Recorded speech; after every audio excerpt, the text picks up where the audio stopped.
What is going on, everyone? We're back again with another video. In today's video, we're going to be talking about the Cincinnati Reds. Now, before we get in this video, I was sick the last couple of days. That's why there were no uploads on the channel. Just want to let you guys know I had that little bit strain of the flu, I'm pretty sure. Yeah, we were kind of down and out for a while, but we're back on the channel, bringing you guys some more content. Stay tuned for some more videos on the channel, which will be coming, which will be very exciting. But let's get right into the Cincinnati Reds right here. We're going to be breaking this team down. Let's take a look at the Reds' last 5 seasons. They've had such an up and downhill roller coaster. 2020, 2021 were some of their best seasons, in my opinion. With the expanded postseason in 2020, they're obviously able to get in, lost to the Braves, and then they've had some weird seasons. 22, they did horrible. 23, they brought up all the rookies, were 22 and 80. So this year, I thought they were really going to come out and make the postseason, and it just didn't happen. They actually got worse, 77 and 85 in 2024. And with all this, rookie talent, I thought they're going to be incredible. Yeah, it just did not happen this season. Let's take a look at some of their top prospects, because moving forward, they do have some really good guys that they're going to call up. But unfortunately, it's not going to be in 2025. A lot of their guys are for 2026. Which we're going to take a look at. They only have one guy in the top 10 that they're going to call up in their organization. Coming in at number 8, we have Chase Petty.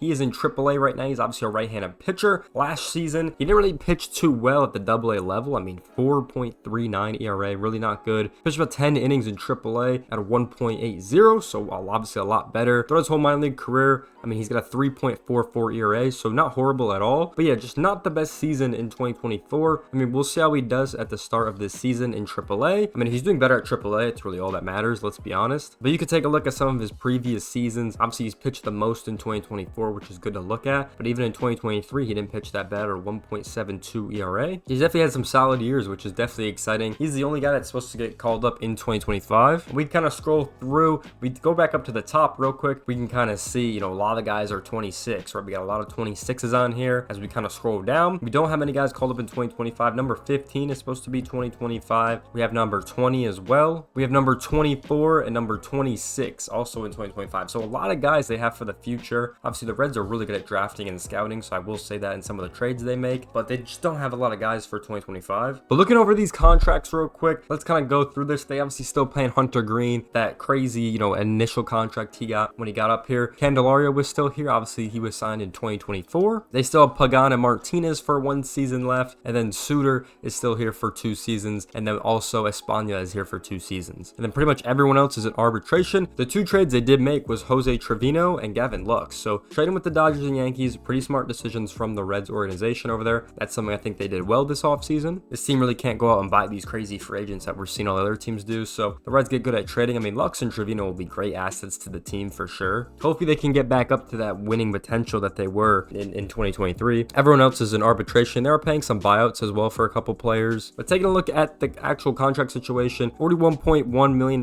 committed to the team. This is supposed to get up to 80.3, so we'll see how that goes. Once again, I think every team will be under over 100 million this year, so we'll wait to kind of see how that goes, especially for some of these guys that are going to try to argue for higher wages in the whole arbitration system, so we'll wait and see on some of them. Yeah, the Cincinnati Reds should have some decent players and a decent season. We take a look at the rotation. I mean, we got Hunter Green, Brady Singer. I mean, some of those guys are extremely good. We have Louder up here, right? We got Ashcraft, we got Lodoto, Martinez. Like, it's a solid rotation. So it'll be interesting to see which of the 5 guys they're going to go with this season. I do think the rotation is looking really good, though. When we take a look at the bullpen, I mean, the bullpen is still pretty strong, I want to say, especially with Alexis Diaz. I mean, he is definitely one of the best closers in baseball right now. Just so good at that closing position. So very excited to see him. He's been ranked in saves almost every single year, so very solid to have him over there. Whoever falls from the rotation will obviously slot into the bullpen. So I like it'll be pretty solid. Now taking a look at your starting 9 right here, obviously the catching position. I mean, you think Jose Trevino would take this spot from Stephenson. Maybe he would DH. I feel like one of these guys would play in DH kind of thing, or just switch him out all the time. We'll kind of wait and see. Now this is where it's going to get hard, I think, across this whole infield, because we got a lot of good players that play a lot of different positions. You obviously would imagine Ella De La Cruz would play shortstop. You kind of imagine Candelario would play third. You would imagine Gavin Lux would play second base, and then you'd imagine Strand or Steer would play first, or switch them out at first and third. Who really knows? Combination of those 4 players I feel like would work. And then in the outfield, you think Steer would play left field. That's where he's played before. You also got Will Benson out in the outfield as well. You think he would play probably a right field maybe?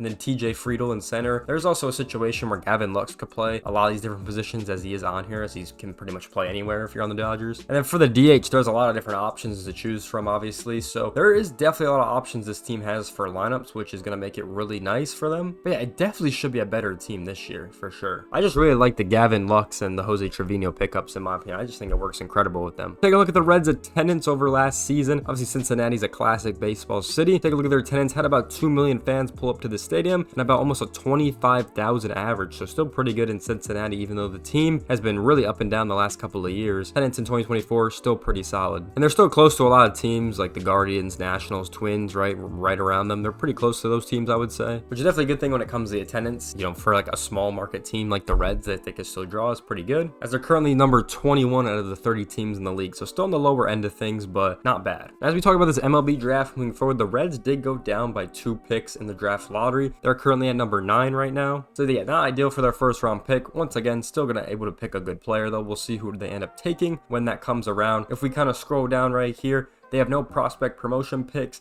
They don't have any compensation picks. So their competitive balance A round pick was sent to the Dodgers for the Gavin Lux trade and another prospect. So they lose that, but they also gave it away. I think this is going to be a good move long term for the Reds. I do like Gavin Lux a lot, and they do have him under control for a long time. So I think that will be pretty good overall. We get to the second round pick. They have the 9th pick in the round. And then as we scroll down, they don't have a competitive balance B. No compensation picks here. The third round, they're picking at number 8. And as we scroll down, once again, no compensation picks. And then they pick number 9 in the 4th round. And then once again, no compensation picks here. They scroll down again. They pick number 9 in the 5th round. And then for the remaining 15 rounds, they're going to pick number 9. So standard 20 picks for the Cincinnati Reds. They had 21, gave it to the Dodgers for Gavin Lux. It's really the only thing that is really noticeable here about the Reds. So should have a good draft. So my prediction on the Reds in 2025, I feel like they got to play better than last year, especially with some of the upgrades they've made. I feel like that's got to put them in a better position. I mean, Elly De La Cruz is getting significantly better, but having Gavin Lux, having Jose Trevino, I feel like they're going to get much better, which will honestly just be great for the team in general. Do I have them as a postseason? I don't really know, just because there's so many good teams in this NL right now, and they've had some good seasons in the past. They've been in that team or in that conversation, but there's just so many teams, you know, that could be in that wild card. You got teams like the Giants,